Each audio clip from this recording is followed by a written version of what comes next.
Human history has progressed with progress in weapons. जरा सोचिए इस बात को। एक समय पर भाले और पत्थर और आज सोफिस्टिकेटेड वेपन्स। और आपको नहीं लगता कि वर्ल्ड वॉर टू के बाद के नेशंस ने जो ग्रो करा है, जिसमें से हम वेस्टर्न नेशंस की लॉबी को देखें तो उसमें मिलिट्री इंडस्ट्रियल कॉम्प्लेक्स का एक बड़ा रोल रहा है। एक ये भी पर्सपेक्टिव है जिसको हम लिबरल पर्सपेक्टिव में इंटरनेशनल पॉलिटिक्स कहते हैं। वो कहता है कि नहीं नहीं, देखो अल्टीमेटली ना डिसआर्मामेंट इज द फ्यूचर। दूसरी तरफ रियलिस्ट पर्सपेक्टिव कहता है आर्म्स हमेशा जरूरी होंगे इंटरनेशनल पॉलिटिक्स में। तो इस बिजनेस में अपने आप को सेल्फ रिलायंट बनाना और एक्सपोर्ट करना केवल इकोनॉमिक नहीं, इसके अलावा डिप्लोमेटिक एंड अदर एंगल से भी आपके देश को एडवांटेज देगा। जनवरी 2025 में ब्राजील कह रहा था कि इंडिया जो ये आपका short and medium range surface to air missile system, Akash जो एयर डिफेंस के लिए इस्तेमाल होता है, हम इसको ऑप्ट नहीं करना चाह रहे। हमने कहा अच्छा ठीक है, मतलब conversation was going on. Brazil ने कहा हम इसको ऑप्ट नहीं करना चाह रहे, हम एक्चुअली यूरोपियन वर्जन सोच रहे हैं। लेकिन अक्टूबर में अभी conversation is on. Recently there was a bilateral conversation जिसमें कि हमारे जो मिनिस्टर हैं फॉर डिफेंस राजनाथ सिंह जी ने ऑफर करा और उसके बाद डिस्कशंस आर ऑन। तो इस बीच क्या बदला है भाई? तो बदला है ऑपरेशन सिंदूर। और उस दौरान आकाश एयर डिफेंस मिसाइल सिस्टम ने अपना कारनामा दिखाया है और बताया है कि चाइना जो साउथ साउथ में कोऑपरेशन में, इसको हम कहते हैं ग्लोबल साउथ। ग्लोबल साउथ का मतलब होता है एशिया, साउथ ईस्ट एशिया, ये वाला पार्ट जो हो गया आपका, अफ्रीका, लैटिन अमेरिका, इन नेशंस की, जिसमें developing and under developed nations हैं। चाइना अपने आप को पोजीशन कर रहा है कि देखो developing under developed nations, you need not to rely on costly weapons of USA western European countries. क्या करोगे इतना खर्चा करके, दूसरों से क्यों खरीद रहे हो? हम आपको कॉस्ट इफेक्टिव वेपन्स प्रोवाइड करेंगे। तो आपको लगता है कि इंडिया अगर मेक इन इंडिया के थ्रू डिफेंस एक्सपोर्ट करना चाह रहा है तो हमारे लिए एक बड़ा कॉम्पिटिटर चाइना है कि नहीं? तो यानी कि साउथ साउथ कोऑपरेशन में डिफेंस एक्सपोर्ट एक स्ट्रेटेजिक लीवर आने वाले टाइम में होने वाला है। लेकिन क्या चैलेंजेस हैं, क्या पैराडॉक्स हैं, उसमें 3 स्टोरीज हैं जो मुझे आपको बतानी है और उससे आपको सब कुछ समझ में आ जाएगा। ठीक है, ये ब्राजील है। लैटिन अमेरिका जो शब्द है ये कोई ज्योग्राफिकल वर्ड नहीं है। जैसे मैं लैटिन अमेरिका कह रहा हूं, आपके दिमाग में क्या आ रहा है? आप में से कुछ लोग कहेंगे सर ये तो रहा लैटिन अमेरिका, है कि नहीं, ये लैटिन अमेरिका है।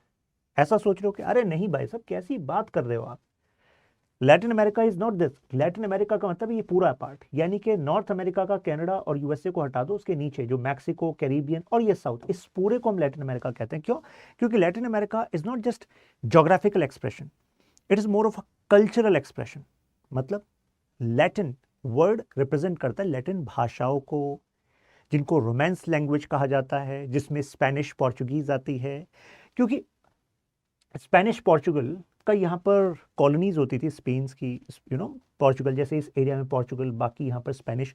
तो इस कारण भी इस एरिया को लैटिन अमेरिका कहा जाता है। अब कॉमन क्या है? डेवलपिंग। डेवलपिंग नेशंस का एक जैसा स्ट्रगल होता है, तो ऐसे में डेवलपिंग नेशंस ही तो इनके स्ट्रगल को समझ सकते हैं। लेकिन इंडिया की स्ट्रेटेजिक प्रायोरिटी में इसको लास्ट फ्रंटियर माना गया है।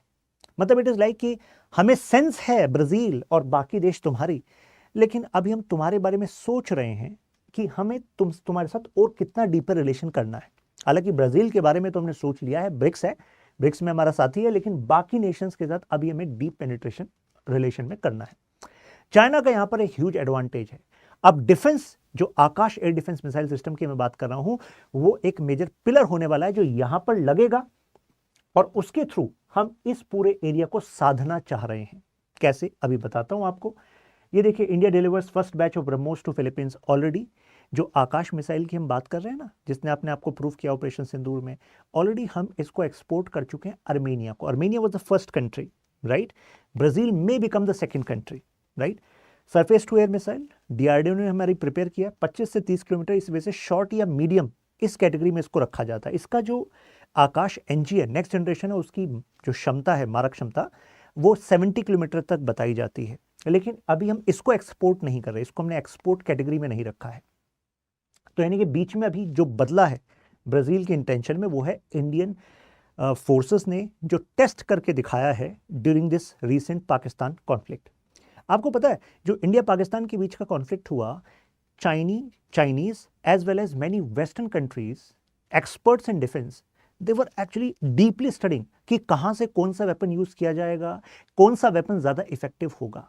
तो इसका मतलब ये हुआ कि जो चाइना का HQ9 है या इंडिया का चाहे S-400 का इस्तेमाल करना हुआ या आकाश का इस्तेमाल करना हुआ, तो इस सबको स्टडी कर कर इस पर रिसर्च पब्लिश की जाती है। चाइना के लिए तो बहुत बड़ी अपॉर्चुनिटी था ये, कारण क्योंकि अगर उसकी वेपनरी जो उसने पाकिस्तान को दी वो सक्सेसफुल प्रूव होती तो इस बेसिस पर वो वेस्टर्न नेशंस को और ये जो ग्लोबल साउथ के नेशंस हैं इन सबको ये कह सकता था कि देखो हम उन्होंने इस्तेमाल किया है, अब आपको विश्वास हुआ है तो अब आप खरीदिए, राइट। तो अर्मेनिया ऑलरेडी डिफेंस एक्सपोर्ट में हमारे साथ मतलब क्लोज आ रहा है। ऑलरेडी आकाश हुआ, पिनाका हुआ या 155 mm आर्टिलरी गन्स, ये हमने इनको एक्सपोर्ट करी हैं। ब्रह्मोस का तो पोर्टफोलियो हम बढ़ा ही रहे हैं एक्सपोर्ट का। अच्छा, सिप्री का डेटा देखिए, मैं कनेक्ट करता हुआ चलता हूँ क्यों हमें मेक इन इंडिया की जरूरत पड़ी, फिर अभी हमारे इस एक्सपोर्ट में क्या क्या चैलेंजेस हैं और कैसे अभी जो आकाश एयर डिफेंस मिसाइल सिस्टम है इसकी डील को केवल एक डील ना माना जाए, इसके अंदर बहुत मतलब डीपर स्ट्रेटेजी हमारी पता लग जाएगा। सिप्री का डेटा बताऊं, 2010 से 14 के बीच जो टोटल इंपोर्ट है दुनिया में वेपन्स का, मतलब अगर हम सभी देशों को कंपेयर करें, सोचो 193 नेशंस, उसमें से अकेले इंडिया का 15% ऑफ ग्लोबल इंपोर्ट है। मतलब इसको सोचकर देखिए आप, मतलब इंडिया जो 2014 की रिपोर्ट है वो कह रहा है कि लार्जेस्ट इंपोर्टर है वेपन्स का। 2014 की फिगर की बात कर रहा हूं। आप कहोगे 2014 की क्यों बात कर रहे हो सर? क्योंकि वहीं से तो स्टोरी चेंज हुई ना, फिर तो हमने मेक इन इंडिया पर फोकस करना स्टार्ट किया, इंपोर्ट सब्स्टिट्यूशन पर फोकस करना स्टार्ट किया।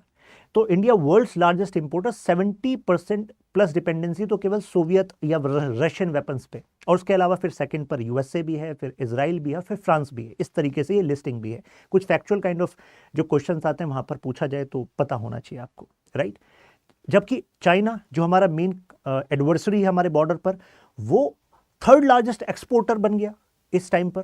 तो सोचो, हम दुनिया के सबसे बड़े इंपोर्टर बने बैठे हैं और ये तीसरा सबसे बड़ा एक्सपोर्टर बना बैठा है, तो हमारे सामने दो वल्नरेबिलिटी होगी। पहला, अगर कॉन्फ्लिक्ट हुआ तो आप इंपोर्ट डिपेंडेंट रहोगे। अगर जिससे आप इंपोर्ट कर रहे हो वो किसी कॉन्फ्लिक्ट में फंस गया तो जो आपकी फोर्सेस के पास सप्लाई आनी थी, आप बैठे रहना, इंतजार करते रहना। वो कह देगा अभी तो नहीं कर सकते, अभी तो हम अपने खुद के वॉर में एंगेज हैं। इशारा आप समझ गए होंगे, रशिया कॉन्फ्लिक्ट यूक्रेन में, है ना। दूसरी तरफ ये एक्सपोर्टर बना बैठा है, तो इसका मतलब ये है कि भाई ये इंडिजिनस अपना तो एक बना ही रहा है, इसकी दूसरे पर डिपेंडेंस कम है। दूसरी चीज, ये आपके दुश्मनों को भी एक्सपोर्ट कर सकता है, जैसे कि चाइनीज वेपन्स पाकिस्तान ने यूज किए थे रिसेंट कॉन्फ्लिक्ट में, है कि नहीं। तो डबल हमारे लिए चैलेंज हुआ कि नहीं हुआ। 2014 में जब क्रीमिया को मतलब अंडर ले लिया रशिया ने, उसके बाद 2022 में यूक्रेन के साथ इन्वेजन हुआ और फिर कॉन्फ्लिक्ट बढ़ा, तो इनसे हमारी आंखें और ज़्यादा खुल गई।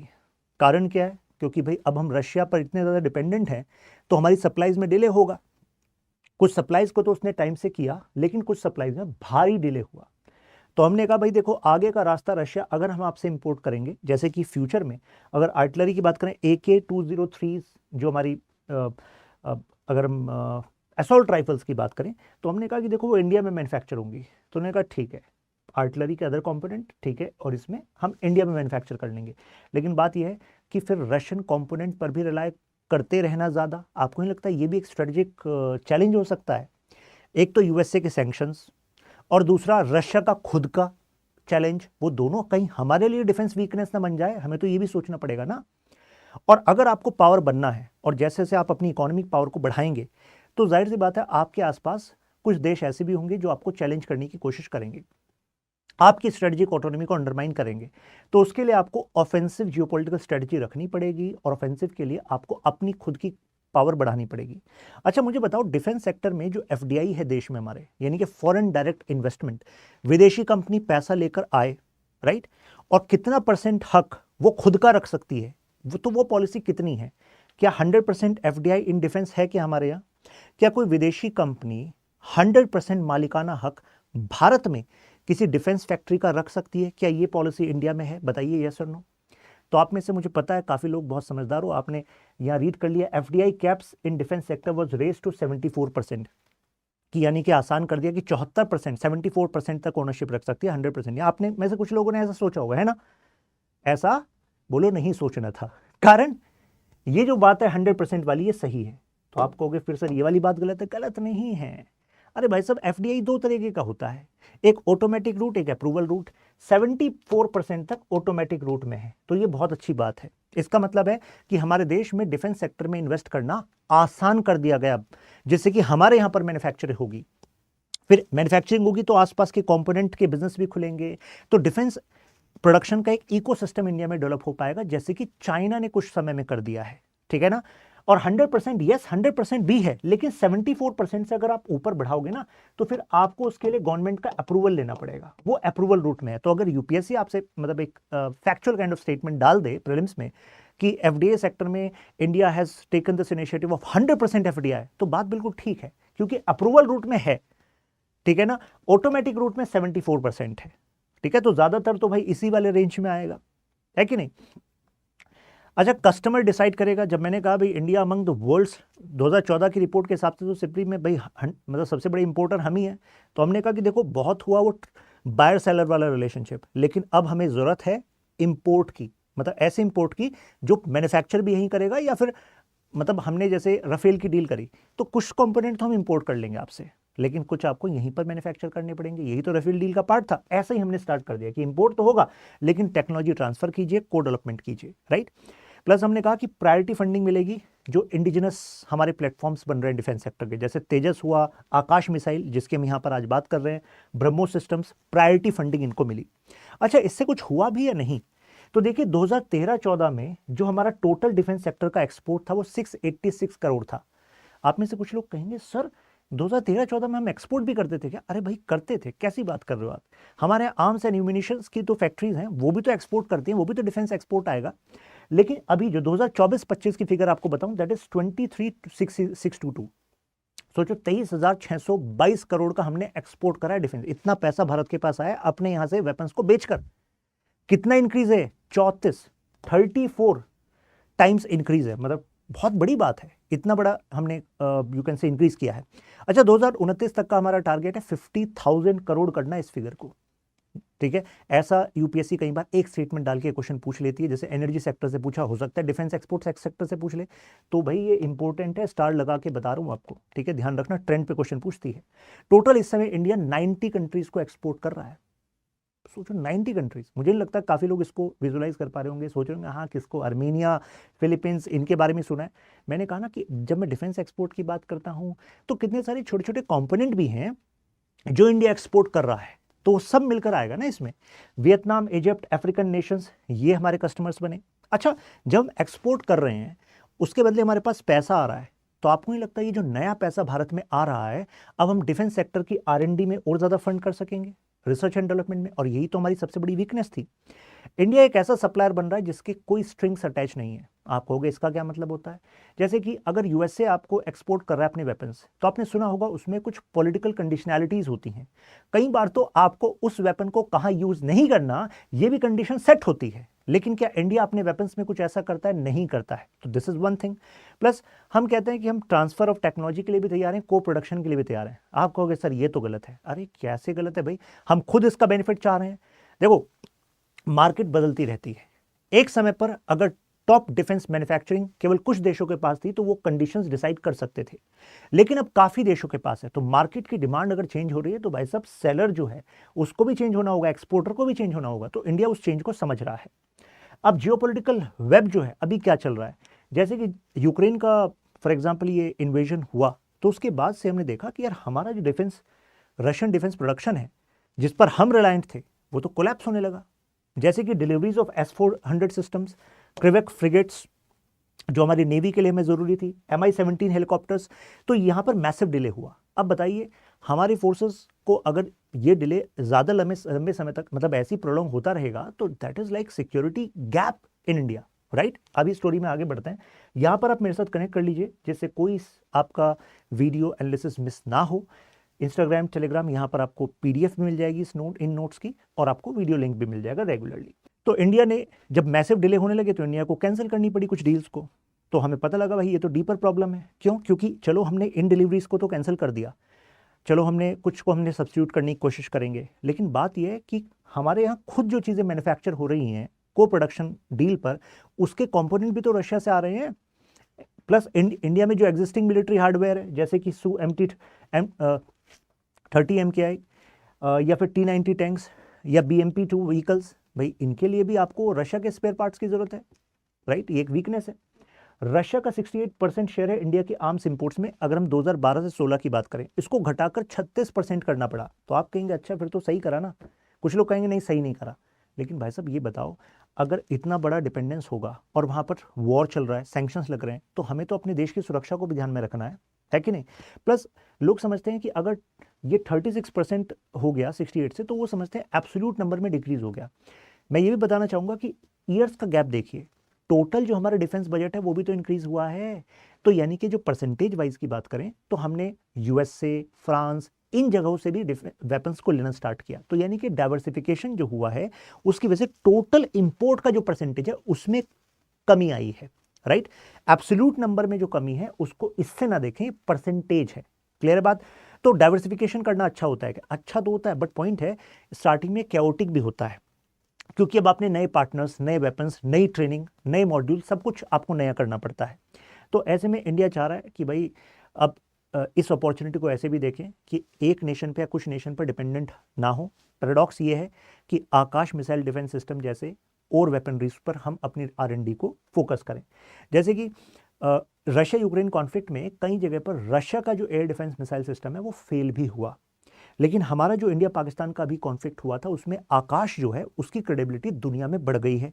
तो चलो भाई इससे अपने प्रोडक्शन को बढ़ाओ, लेकिन साथ में फिर वही कहानी आ जाती है कि भाई आपकी खुद की टेक्नोलॉजी में कई जगह रशिया के कंपोनेंट है, तो इंडिया को सोचना होगा कि उन कंपोनेंट्स को इंडिया में ही कैसे मैन्युफैक्चर करना स्टार्ट करें, राइट। जैसे ब्रह्मोस की बात करें तो 14.5% रशियन टेक्नोलॉजी है, तो अगर एक्सपोर्ट को स्केल करना है तो कंपोनेंट की सप्लाई चेन की वल्नरेबिलिटी को तो भाई हटाना पड़ेगा, है कि नहीं। अब बताते हैं Trump tariff crisis. 25% plus 25% penalty 50%, right, among the highest penalty on any nation. अब आप कहेंगे इससे डिफेंस का क्या लेना देना, क्या बात कर रहे हो आप। अगर हमारे यहाँ पर हम पर इतना टैरिफ लगेगा और ऐसा टैरिफ दूसरों देशों पर भी लग रहा है, तो मुझे बताइए जो सप्लाई चेन है छोटे छोटे कंपोनेंट्स की, जो डिफरेंट फैक्ट्रीज के लिए ज़रूरी है जिससे कि कोई वेपनरी जो इंडस्ट्री आगे प्रोग्रेस करती है, उस सप्लाई चेन को दिक्कत होगी कि नहीं होगी, बिल्कुल होगी। तो प्रॉब्लम हुआ इंडिया में भी। डिफेंस मैन्युफैक्चरिंग वो इंसुलेट रह ही नहीं सकती थी। प्लस अब ये रिलेशन में गड़बड़ हुई तो हम कुछ जो कंपोनेंट्स पे ऑलरेडी हमारी नेगोशिएशन चल रही थी डिफेंस इक्विपमेंट्स पे, तो वो डिले हो गई। हमने कहा भाई अब हम नहीं लेंगे, worth billions dollar. Plus quad की पार्टनरशिप जो इंडो पैसिफिक के लिए क्रूशल मानी जाती है इंडिया की पॉलिसी में, उसको भी खटास में डालना पड़ गया। तो इसका मतलब ये है कि भाई साहब अब अपनी सुरक्षा की जिम्मेदारी खुद करनी पड़ेगी। हो सकता है यूएसए से जिस तरह का कोऑपरेशन आप पहले एक्सपेक्ट कर रहे थे आगे हो जाए, लेकिन इस मोमेंट पे हो जरूरी नहीं है। तो भाई जब ऐसी सिचुएशन आती है तो वो अवसर भी लेकर आती है। तो इंडिया ने कहा कि ठीक है ये तो प्रॉब्लम हुई है, लेकिन और क्या हुआ है। खबर ये भी आई कि नेटो मेंबर्स ने कहा कि हम टोटल अपनी डिफेंस प्रोजेक्ट जो प्रोडक्शन है, मतलब जो खर्चा है उनका डिफेंस का, प्रोडक्शन नहीं, क्योंकि प्रोडक्शन टोटल डिफेंस के खर्चे का एक कंपोनेंट होता है, ठीक है, जो टोटल डिफेंस एक्सपेंडिचर है उसको हम 5% करेंगे जीडीपी का। तो आप कहेंगे इससे इंडिया को क्या लाभ है, क्या बात कर रहे हो आप। अगर नेटो नेशंस अपने डिफेंस की एक्सपेंडिचर को बढ़ाएंगे तो भाई साहब क्या केवल वो यूएसए पर भरोसा करना चाहेंगे? आंसर इज नो, क्योंकि यूएसए की धमकी की वजह से ही तो नेटो के बाकी नेशंस को अपना खर्चा बढ़ाना पड़ रहा है डिफेंस का। ट्रंप ने कहा ना कि pay up if you want to secure yourself, USA ही ज्यादा खर्चा क्यों करे। तो अगर वो यूएसए पर पूरी तरह नहीं भरोसा रखना चाहते तो जाहिर सी बात है उसकी जो इंडस्ट्री अब एक्सपेंड होगी तो उनकी ज़रूरतों को पूरा करने में कहीं इंडिया की मैन्युफैक्चरिंग भी काम आ जाए। भाई हमने अगर ज्वाइंट मतलब को प्रोडक्शन के यहाँ पर एग्रीमेंट साइन कर लिए तो अदर कंपनीज अगर यहाँ पर इंडियन कंपनीज के साथ मिलकर मैन्युफैक्चर करेंगी तो यूरोप के कस्टमर्स को भी तो हम टारगेट कर सकते हैं कहीं कहीं डिफेंस आर्टिकल्स में। तो ये हमारे लिए एक अपॉर्चुनिटी भी आई। देख रहे हैं इजराइल कनेक्शन देखिए। अब जून की बात है 2025 की ही, गाजा में जो अटैक हुआ इजराइल की तरफ से रेगुलर चल ही रहे थे, तो उसमें कुछ मिसाइल्स जो मिली उस पर मेड इन इंडिया लिखा था। तो आप कहोगे सर मेड इन इंडिया कैसे लिखा था? अरे भाई इसलिए लिखा था क्योंकि इंडिया ने इजराइल को दी थी, बेची थी, इजराइल ने वहां पर गाजा में यूज करी थी। तो आप कहोगे हम तो सोच रहे थे इजराइल ही हमें देता है, क्या बात है, आप हल्के में ले रहे हो यानी कि इंडिया को। देखो इंडिया जो है इजराइल का सबसे बड़ा कस्टमर है, ठीक है। इजराइल हमें एक्सपोर्ट करता है वेपन्स, लेकिन हम भी एक्सपोर्ट करते हैं इजराइल को, इंडिया भी सप्लाई करता है इजराइल को। तो अभी अच्छी बात है कि नहीं है? अब आप में से कुछ लोग कहोगे सर गाजा के ऊपर यूज़ की गई, ये तो गलत बात है। अभी अदानी एल्बिट ये एक जॉइंट वेंचर है, तो ये एक्सप्लोसिव्स म्यूनिशंस ये एक्सपोर्ट कर रहा है, तो इंडिया भी एक्सपोर्ट कर रहा है इजराइल को, ठीक है। लेकिन बात यह है कि हमारे डिफेंस सेक्टर के जो कस्टमर्स हैं उसमें हम एक बड़ा कस्टमर मानते हैं मिडिल ईस्ट को, जहाँ पर ये अरब नेशंस हैं। अब अगर ये अरब नेशंस नाराज़ हो गए, अरे इंडिया आपने इजराइल को ऐसे वेपन्स दिए, इजराइल ने यूज़ किया, तो कहीं ऐसा ना हो कि हमारी वो जो मार्केट है वो भी गड़बड़ हो जाए। प्लस दूसरा, अभी जो सीजफायर को लेकर समिट थी उसमें इंडिया एब्सेंट था, तो कई लोगों ने कहा यार इंडिया का कमिटमेंट चेक होना चाहिए कि इंडिया कितना कमिटेड है गाजा में सीजफायर के लिए। लेकिन यहाँ पर डॉक्टर जयशंकर ने कहा कि देखो हमने इजराइल को जो वेपन्स बेचे वो हमारे खुद का नेशनल इंटरेस्ट था। कारण क्योंकि हमारी खुद की कई वेपनरी ऐसी हैं, फॉर एग्जांपल तेजस, उसमें फॉर एग्जांपल रडार वो हम इजराइल से लेते हैं, तो हमारी खुद की इंडिजिनस डेवलपमेंट में जो प्रोजेक्ट्स हैं उसमें हमें इजराइल के वेपन कंपोनेंट्स की ज़रूरत है। तो अगर इजराइल को कुछ कंपोनेंट्स की ज़रूरत होगी, कुछ वेपन की ज़रूरत होगी, तो इंडिया को तो बेचने पड़ेंगे ना, राइट। बट ये क्वेश्चन आ रहा है कि भाई तुमने ह्यूमैनिटेरियन क्राइसिस को नहीं देखा जो वहाँ पर हो रहा है, तो ये एक एंगल आया। Now China shadow competitor. अब इसको एक शैडो कॉम्पिटिटर क्यों कह रहा हूँ मैं, क्योंकि चाइना जो ग्लोबल साउथ के नेशंस को टारगेट कर रहा है वो ये भी कह रहा है कि देखो मैं ना आपको बंडल पैकेज दूंगा, इंडिया वो नहीं दे पाएगा। बंडल पैकेज का मतलब कि हम ना BRI के तहत आपके इंफ्रास्ट्रक्चर को डेवलप करेंगे, उसकी फंडिंग देंगे, और उसके तहत ही आपको बड़े लोन्स पे हम आपको वेपन्स दे देंगे। यानी कि वेपन लो, पैसा भी मत दो, टेंशन नहीं है, पैसा तो हम वसूल लेंगे। अगर वेपन्स का पैसा नहीं दे पाए तो ये पोर्ट तो है ना या एयरपोर्ट तो है ना, इस पर राइट्स हमें दे देना। तो चाइना इस स्ट्रेटजी का इस्तेमाल कर रहा है। तो इंडिया अल्टीमेटली ये कह रहा है कि देखो तुम ना चाइना के ट्रैप में मत पड़ो, हम तुम्हें एक sustainable you can say defence partnership दे रहे हैं, हम चलाएंगे तुम्हारे यहाँ को प्रोडक्शन। अफ्रीकन नेशन, तुमने कभी सोचा था कि तुम्हारे यहाँ को प्रोडक्शन इंडिया स्टैब्लिश करेगा, बाकी देश स्टैब्लिश करेंगे? बाकी देश नहीं करेंगे, लेकिन हम तुम्हारे यहाँ वो पूरा सिस्टम डेवलप करेंगे जो हम अपने यहाँ डेवलप कर रहे हैं। तो इससे क्या बेनिफिट होगा? अगर कोई नेशन इंडिया पर सैंक्शन लगाता है, कोई नेशन इंडिया के साथ डिफेंस कोऑपरेशन नहीं रखता है, लेकिन तुम अफ्रीका के उस नेशन के साथ डिफेंस कोऑपरेशन रखते हो, बहुत अच्छी बात है। इंडिया की कंपनी वहां पर मैन्युफैक्चर करेगी, उनकी कंपनी के साथ मर्ज करके दूसरे देश में बेचेगी, उनके लिए भी तैयार करेगी, और अल्टीमेटली पैसा इंडिया के पास भी आएगा, राइट। तो इस मॉडल के through India Latin America, Africa, south east Asia, इनकी मार्केट को टारगेट कर रहा है। स्पेशली लैटिन अमेरिका, जहां पर इकोनॉमिक एंगल से चाइना इस समय बाकी सभी देशों से आगे है। तो अगर इकोनॉमिक वे में वो आगे है तो defence can be India's tool to expand its influence, है कि नहीं? तो ये हम यहां पर करना चाह रहे हैं। नाउ आकाश ब्राजील स्ट्रेटेजिक मास्टरपीस। अब मैं स्ट्रेटेजिक मास्टरपीस क्यों कह रहा हूं?